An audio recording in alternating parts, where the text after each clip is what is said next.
Pakai tupik dulu. Hello geng. Apa kabar? Oke, hari ini saya harap semua sehat, masih lagi bersemangat buat konten. Kali ini saya punya isi utama saya punya konten adalah berkaitan dengan analitik, YouTube analitik. Kali ini saya buat video ini saja dalam vertikal. Saya harap semua boleh nampak, sebab saya screen record sejak lepas ini tentang semua saya punya analitik pada awal bulan 5. Saya harap semua tetap bersemangat buat konten dan gembira menonton saya punya video-video sebelum inilah. Okey. Part hari ini saya tidak ingat keberapa, tapi kamu tengok sejak 2 video ataupun 3 video sebelum ni berkaitan dengan YouTube Analytics.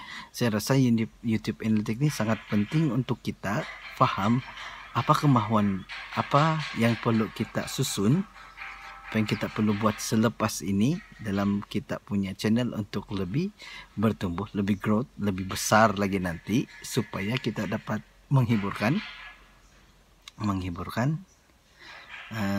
memberi maklumat dan bermanfaat kepada untuk semua orang. Mari kita tengok satu persatu bahagian dalam analitik YouTube. Untuk analitik YouTube Studio, ada banyaklah, ada beberapa bahagian tab dalam analitik ini, tetapi kalau kita tengok desktop lebih banyak ya, tapi ini adalah yang paling simple.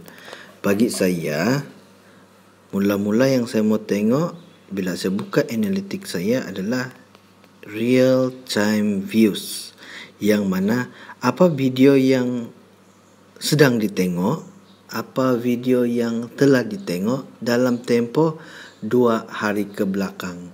Tujuan saya tengok ini adalah untuk mengenal pasti apa konten yang paling banyak ataupun apa konten yang audien ataupun subscriber saya minat yang perlu saya buat untuk konten saya seterusnya. Kalau kita tengok untuk hari ini, saya dapati bahawa berhenti sub adalah yang paling banyak ditonton. Namun ada saya nampak sini paling bawah Elika Pauchin Momohobo. Ada juga orang tengok. Video ini saya buat pada hujung tahun yang lalu kalau saya tidak silap. Masih juga ada orang yang tengok. Sebab itu saya galakkan kepada YouTuber pemula, kita buat sejak semua konten kita dan letaklah keyword, kita letaklah thumbnail, kita buatlah deskripsi dia, optimize lah SEO dia agar satu hari nanti ataupun di masa hadapan nanti akan ditonton oleh orang lain juga. Okey. Bahagian yang kedua pula adalah bahagian reach. Reach ini adalah berkaitan tentang impression dan juga click to rate ataupun CTR. Kalau kita tengok, saya punya impression adalah 10,000. Apa maksud 10,000 ini? 10,000 ini adalah bilangan YouTube dia merekomen video-video saya kepada orang lain, kepada orang yang betul. Siapa yang minat tentang belajar YouTube, YouTube akan rekomen. Dia letak di hadapan mereka. Tidak kiralah dikira berjaya ataupun tidak, terpulang. Sebab untuk kita tahu berjaya diklik ataupun tidak adalah berkaitan tentang impression click to rate. Kalau kita tengok 3.2% sahaja, bermaksud daripada 10,000 itu hanya dalam lebih kurang 300 sahaja yang berjaya diklik. Sikit saja. Kalau 3.2% ini bermaksud saya perlu improve saya punya thumbnail dan juga title agar dapat menarik perhatian audience untuk klik saya punya video. Biarpun tidak siap, sekurang-kurangnya berjaya untuk diklik. Okey. Yang paling penting dalam analitik ini adalah kita mesti faham bahawa tentang traffic source type. Kalau kita tengok ini, channel page, notification, browse picture dan juga YouTube search.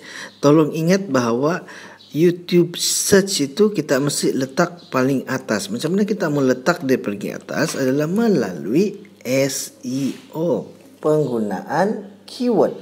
Kalau keyword kita mantap, YouTube search ini akan berada di atas. Kalau kita tengok di sini 6.6% saja, bermaksud saya punya bilangan orang yang mencari maklumat belum lagi dapat tercapai, sikit sahaja. Tapi yang paling banyak adalah channel page. Channel page ini saya rasa dia berasal daripada apabila saya komen video orang lain, video itu akan klik saya punya muka tu kan, ada muka dia punya profile picture, dia punya account, dia akan klik dan akan pergi kepada saya punya home channel page.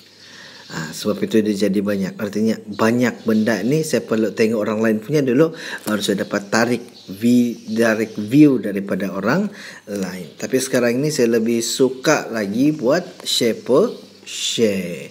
Maksud dia daripada orang lain, saya akan share video orang lain dengan harapan orang itu juga akan share saya punya video. Dengan dua cara ini, keluasan audiens saya akan bertambah. Dia punya pun bertambah, saya punya pun akan bertambah. Tab yang ketiga pula adalah engagement. Engagement ini adalah yang paling sangat penting, iaitu average view duration. Apa guna kita buat video panjang-panjang tapi kita punya view duration itu hanya 1.55 saat saja. 1 minit 55 saat.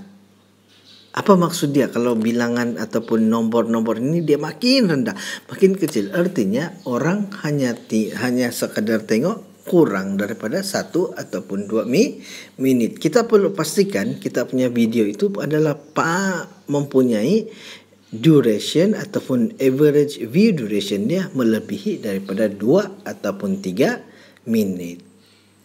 Sekurang-kurangnya kita boleh tahu video kita itu ada kualiti dia, menarik konsep yang kita buat dan juga dapat menghiburkan dan memberi manfaat kepada orang lain.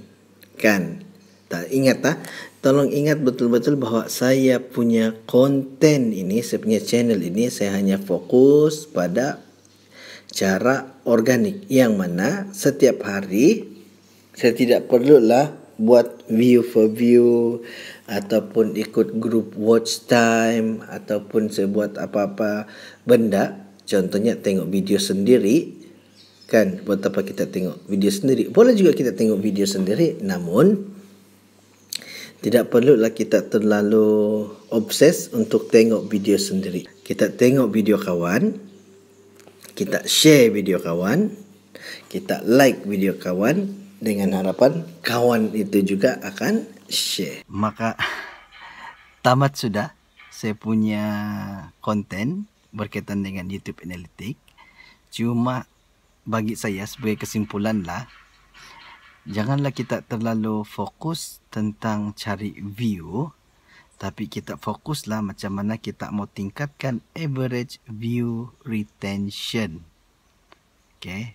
Jadi saya harap bila kamu tengok video saya, tengoklah sampai habis dan tinggalkanlah komen, tanyalah apa-apa saja. Sekurang-kurangnya ada juga sebenarnya bahan cerita pada short story saya pada seterusnya. Okey, tapi kalau yang buat grup watch time, view for view, analytic ni dia akan terganggu. Saya begitu saja, dia akan terganggu. Kamu hanya perlu buat video saja, apa-apa video biar buruk tetapi tetap ada orang kan tengok. Tapi kalau kamu stop buat, adakah orang lain akan tengok itu video juga? Kan? Betul atau tidak? Macam sekarang saya terasa sudah. Sebenarnya kalau saya tetap ikut saya punya grup WhatsApp dulu, saya rasa saya sudah masuk YPP ini. Sebab saya kira-kira memang saya boleh masuk sudah. Tapi saya tidaklah mau kejar begitu. Sebab rupa-rupanya gaji ni bukanlah sampai beribu-ribu, tapi 450 saja secara 1 bulan. Dan 1,000 view, 1,000 view baru harga RM2. Tapi jangan putus asa. Enjoy in making new content. Bye bye, jumpa lagi minggu depan.